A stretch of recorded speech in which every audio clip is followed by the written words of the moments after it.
You're going to hate me after you watch this video because I'm going to blow your budget for 2023, or at least the month of March, because I'm going to make the argument right now that March is potentially going to be one of, if not the best month on crowdfunding of the whole year. That's an early statement, but I'll put that out there. You know what? You can test me later on it. So 8 games that are going to span the whole breadth, mechanistic approach, thematic incorporation, across the board, everything under the sun.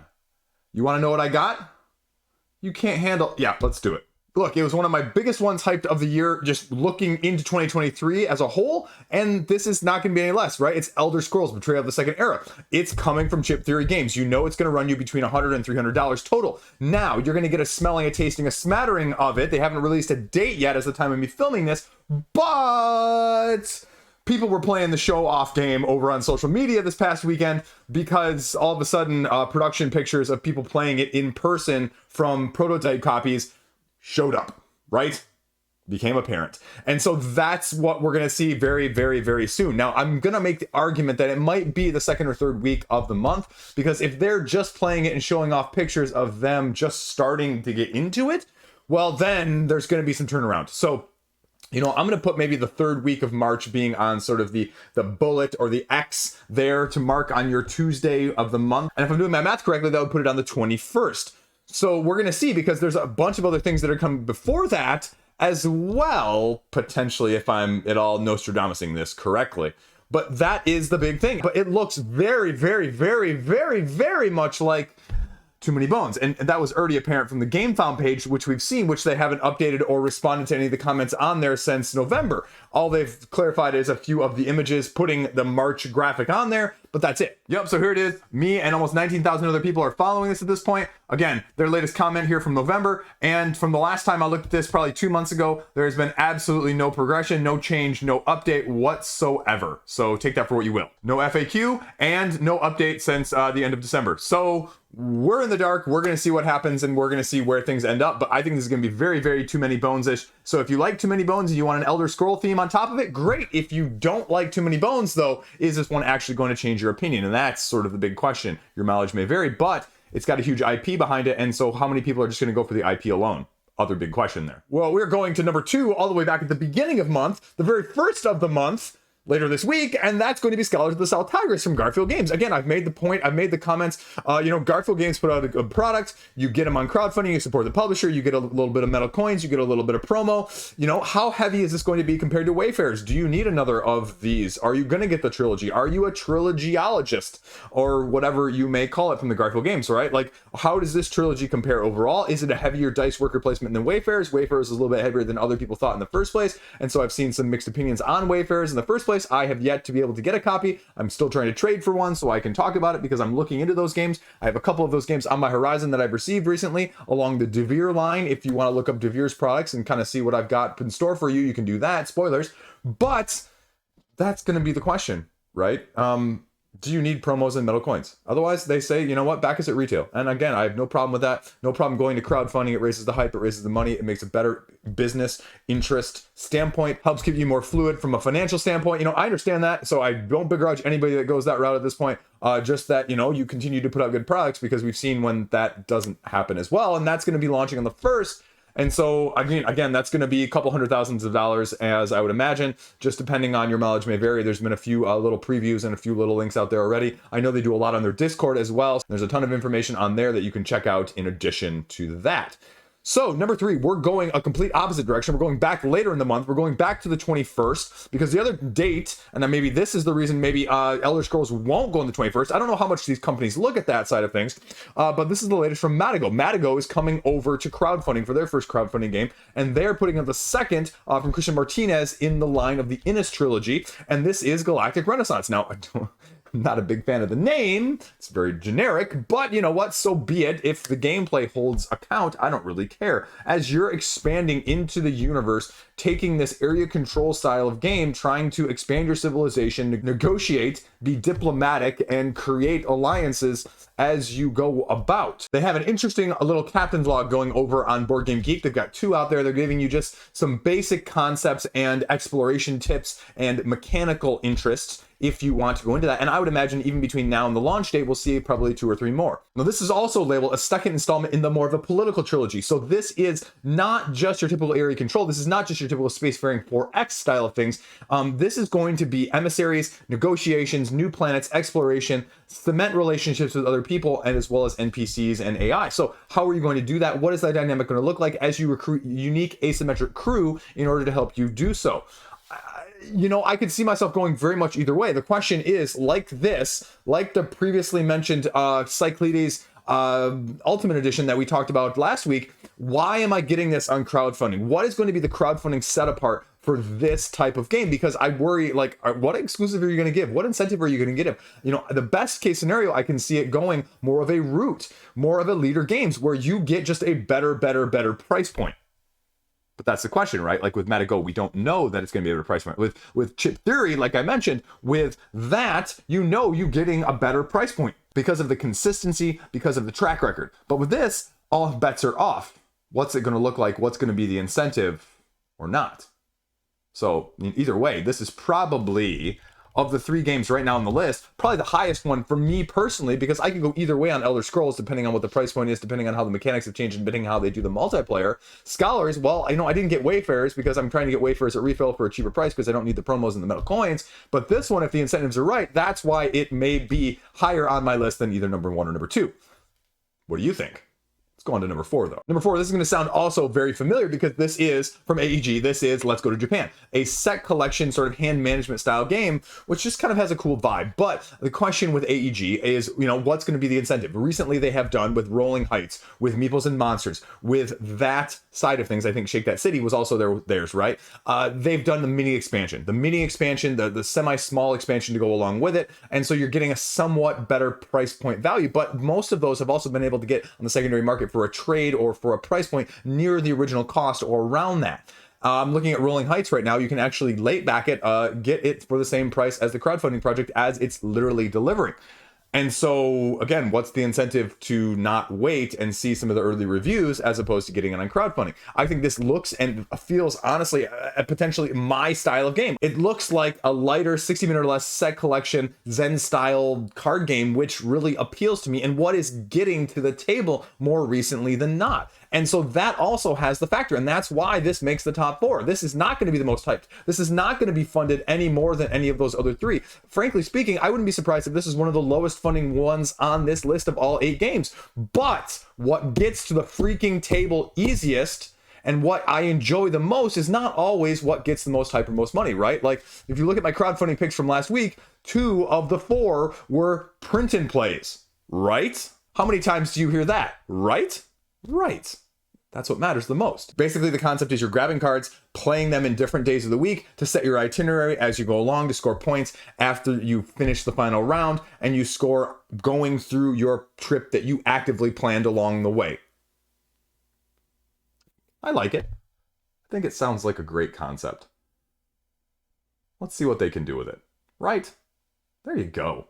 Price point, show me what you got, AEG. I've talked about this one too as number 5, PIKA Games' Floe. I have no clue what this one is. We haven't seen much information. This one of those coming out at the end of the month. This is coming out the 28th. So again, we're going to the tail end of the month, which is going to also be very heavy monetarily.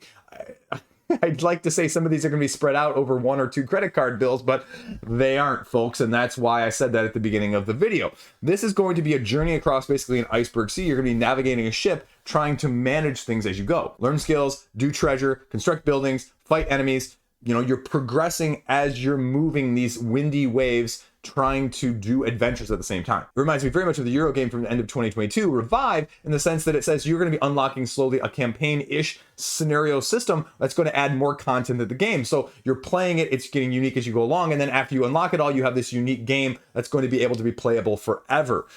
The artwork is fantastic. I'm really intrigued by it. I like the aesthetic that they're going with. I just need some more concrete details to give me a better sense of, okay, how is this going to flow? What is this going to look like? How much am I upgrading? What do the upgrades look like? What does the turn game situation look like? What sort of mechanisms are you using besides area movement, tile placement, as well as variable player powers? That's more of the description that I just need a concrete hands-on, and that's why it's a little bit lower on this list than the other games. potential is very high, but I just need more. And number 6 is going to be interesting because it was hyped very much when it went on crowdfunding originally. It was hyped very much post crowdfunding campaign. It was hyped very much on receiving it. It has been hyped very much on the secondary market for a considerable price because they didn't go to retail distribution because they stayed true. They also stayed true with saying we're not doing more than what we set out to do, no matter how much we raise over our funding goal. If that doesn't sound familiar at all, that is a reprint of Townsfolk Tussle with the expansion Neighbors and Odd Jobs, which is also launching in the middle of the month on the 14th.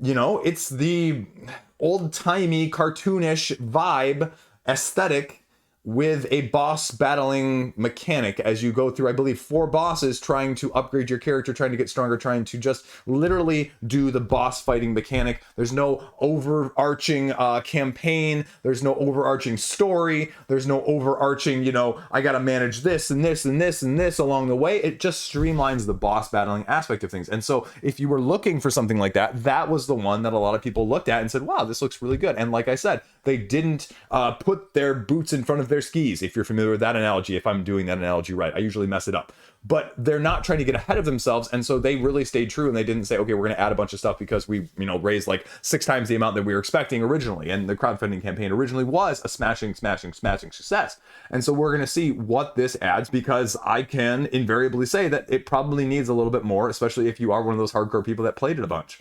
Because that's what people tend to do with that type of game, is they play it a bunch, and so they need more content. And I like the fact that they didn't have an expansion to get go on the, you know, cusp of their campaign in the first place, because what it shows you is that, you know, sort of like Uprising: Curse of the Last Emperor, they took the second time around and they said these were the issues that were the fault or the detriments or the criticisms of the original campaign. Let's put an expansion out that fixes a lot of that stuff. And that cannot be understated. Not having like an expansion or 3 that go along with it that you're going, how much balance is there? How much value is there? Which one do I get? Do I FOMO on all of them? Do I have to spend $400 on the initial? Like, it's nice not to have that for once. And that's why people were really pleased by it, as well as it just being solid from people looking for a more streamlined boss battling situation. And so we're going to see what they've got in the 14th, and I expect that it will outdo the first campaign by a significant amount if it holds true to that extent. So there you go. The only question is, what's the price point secondary to inflation going to be different from the first time around? Because you know that's going to be the case. It is. So take that for what you will. Number 7, again, this is one I didn't think I'd be mentioning on the list, but you know, I've looked into it a little bit, and I've been hesitant to pick up a copy myself. You know, I was one of the biggest critiques or criticism people out there when it originally launched on crowdfunding. This is Greater Than Games' next expansion, Dispiration, something along those lines, for Sentinels of the Multiverse 4.0. I'm just kidding. Definitive Edition, that's what they're calling it. And, you know, the criticisms of it in general were relatively what they were. And there's a lot of finicky. It doesn't go as fast as you could. It goes too long, but it's a great solo game. A lot of people love it from that aspect, and they say they've streamlined it. They've made the power ramp up in terms of your character's progression much more significant and faster. And so they've addressed, again, speaking of what I just said, the criticisms that kind of went with the first 2 or 3 editions. And so this is going to be the latest expansion that we're going to see. The issue, again, with this one is there hasn't really been a whole lot of incentive to back it on crowdfunding. I mean, I think the price point has been okay. I think it's been a wash, but you're getting foils. And again, if you heard my rant with Spirit Island, right? You didn't hear that. I didn't talk about that too much. Foils don't do anything for me. Foils, I think, are like board game box sleeves. No. No, thank you. No, thank you. No, thank you. If you like them, though, great on it for you. But for me, I'm going to pass. But this is going to add new stuff. This is going to be like Marvel Legendary. They said with one of the other more recent expansions, they're putting out new keywords that really change the gameplay, that really change things up from the original. And so if you can keep doing that, because the fear was that this was going to be like a redone artistically, redone graphically designed, but not significantly gameplay changing. And I think from the reviews I have read, I haven't played it myself, they've been, you know, pleasantly surprised in terms of some of the other upgrades rather than just the things I mentioned in a positive way.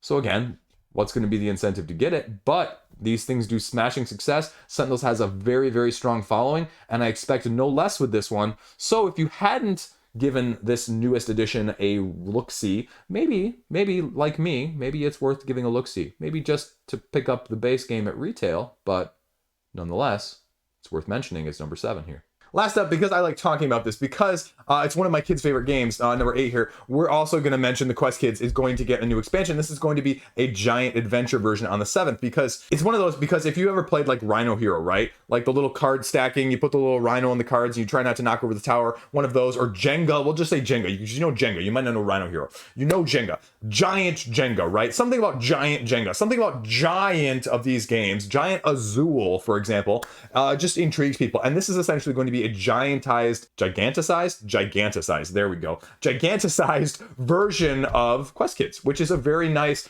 card sort of move, flip over, action allocate, resource management a little bit from a kid's standpoint game, which just works really well. I just got the expansion. I'm going to be talking about it briefly in the upcoming week or two of expansions that I would never play without.